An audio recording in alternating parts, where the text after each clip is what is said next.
ركبنا المحطة من الوان ساوث، هذا كوندومينيوم مشهور جدا للطلاب العرب. وصلنا المحطة الأولى، وصلنا المحطة الثانية، وباقي لنا 1 2 3.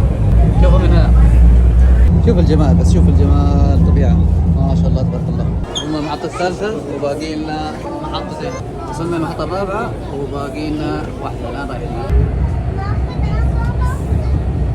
وصلنا المحطة الأخيرة والحين بنزل.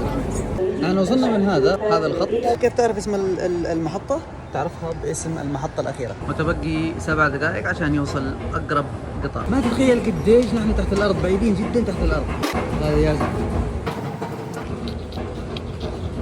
وصل المترو الجديد وباقي لنا محطة واحدة فقط عشان نوصل القطر الثاني. طبعا لو طولنا نحن بنوقف هنا، لكن لو طولنا بنوصل لمرديكا وبنوصل إلى ميوزيوم نيغارا، المتحف الوطني.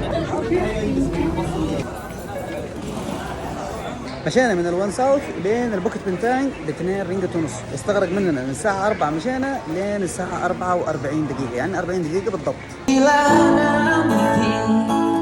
البنية التحتية اللي في ماليزيا شيء خرافي. تخيل احنا اوريدي طالعين يمكن تقريبا 10 طوابق 8 طوابق تحت الأرض لين فوق عشان نوصل هنا.